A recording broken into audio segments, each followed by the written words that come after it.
Jesus 911, we are back. We're iron sharpens iron, and one man sharpens another.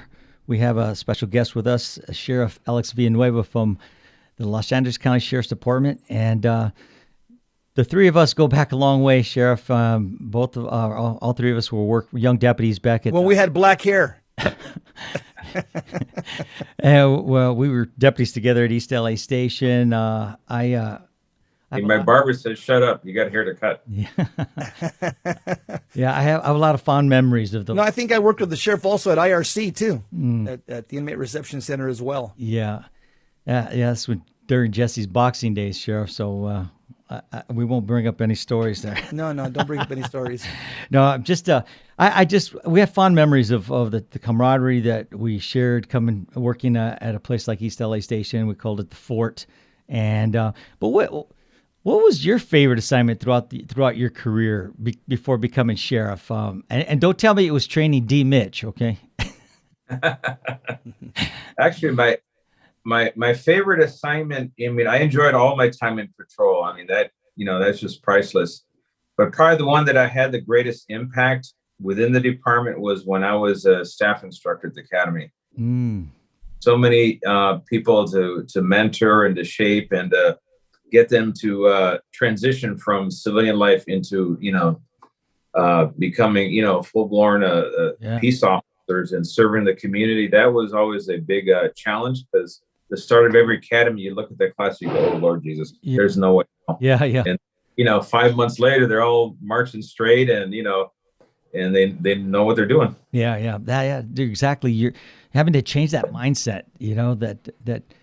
That now you're a servant leader. You're a sheepdog, that's a tough role to transition to. Go ahead, Jess. Sheriff Villanueva, I was watching you years ago, and as you were running for office, and I live in Arizona, and I left California a few years ago, but I was born and raised in Southern California, born and bred there. My family's all there, and I saw that when you ran for office, you could tell that you were the people's sheriff. People just intuitively, they just connected with you. But I have noticed in the last couple of years, you seem to be moving more, let's say, like to the center. You remind me kind of like of Elon Musk. Elon Musk, just kind of the got along with everybody. He was loved by everybody. And he says, "You know what? I haven't moved. People have moved away from me. I've stood exactly where I'm at." It seems to me like you've moved more to the center. What's changed for you? Well, to be honest, I can relate to this with Elon Musk. My positions and who I am, what I am, I really have not changed at all. What's happened is in the political world, especially on the Democratic side, they've gone so far to the left. That if you're in that mentality, mindset, it looks like I shifted to the right. But everything that I stood for when I ran for office in 2018, I stand for today. For example, getting ICE out of the jails, that was a very important move for public safety and to protect the undocumented from harm, for being afraid to be involved in law enforcement. And it worked. And we want to secure the borders. We want to have federal immigration do their job. But we can't have them intermingled with local law enforcement, because that does a lot of harm, especially here in LA County when you have a million undocumented residents. See, for the Democratic side, that's a progressive position. I was actually to the left of the Board of Supervisors. But when everybody shifted during the George Floyd summer of 2020 to the far left and defund law enforcement, all of a sudden I looked like a conservative, but in actuality, I've never really moved. I'm still been occupying the same place.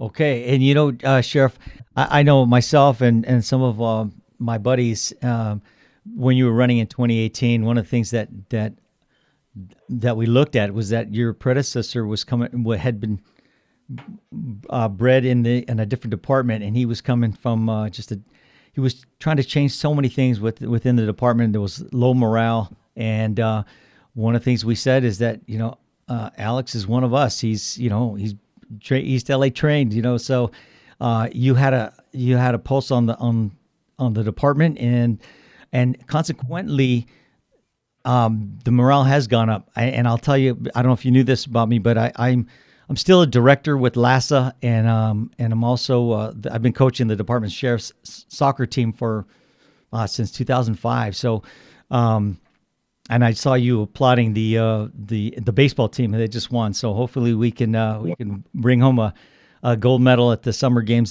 this year, and we could join you up there. I'll tell you, I have these young guys that I mentor, and one by one, they're very, very happy, and the morale has really improved. So I kudos to you on that front. So, there is one thing that I wanted to ask you, because of the position that the board of supervisors has taken. They've been pushing the on the department, and I know your position on it, and but they seem to be relentless. And so what do you say to those young guys, or maybe don't even have to be young, but people that want to leave the department because they don't want to be forced into doing something against their moral conscience, or maybe medical reasons they don't want to take the job. What do you say about those that are contemplating leaving the biggest department in the free world for another department? Well, I'm telling them, one, the grass is always greener on the other side, and then people later on come to regret it. And the fact is, I support people's right to make their own decision what to do with their body. And I don't think I'm in a position to force it upon them. I think the board's move are ideologically driven. They want to show who's in charge, and they don't care about the consequences. And I've explained to them that I have over 1,800 employees that have more than 27 years on that can just walk away. And if they're firm in their convictions, they will walk away. It's not like it's an idle threat. Yeah. In fact, we lost 17 deputies in the first week of April. In 1 week, 17. And they all transferred lateral to other agencies that don't have a veteran mandate. Mm-hmm. I'm surrounded by 5 counties without a veteran mandate, and now they're offering bonuses to attract our personnel who are highly trained, and they're a desirable, resource to recruit from. And so we got to stop that. And I'm telling people, either take the vaccine. I've taken it, I support it. But if you don't want to take the vaccine, that's fine. Do the weekly testing. And now we're doing the weekly testing. It's working. It's the same position as the president of the United States, the same position as the governor of the state of California. And this is the disconnect from LA County Board of Supervisors, where they just don't want to acknowledge the fact that the rest of the world is going in a different direction. They're still sticking to their guns because they want to show everybody who's in charge, I guess. It's not very well thought out. Mm-hmm. Just Sheriff Villanueva, what's the paradigm shift in law enforcement? I mean, I was around during the Rodney King the riots. There's been other little flare-ups in law enforcement around the country. But when do you think that a lot of our government officials really lost their ability to think when they started supporting this whole defund law enforcement? Would you say that paradigm shift was the George Floyd arrest? And how has that affected you in Los Angeles County? Because it seems to me, I mean, as I watch you, you seem to be just a common sense law and order sheriff. But that's an unpopular position to be law and order, just a law and order common sense sheriff with the vast majority of people around the country on the Democrat side that keep pushing the defund the police. How is that affecting you?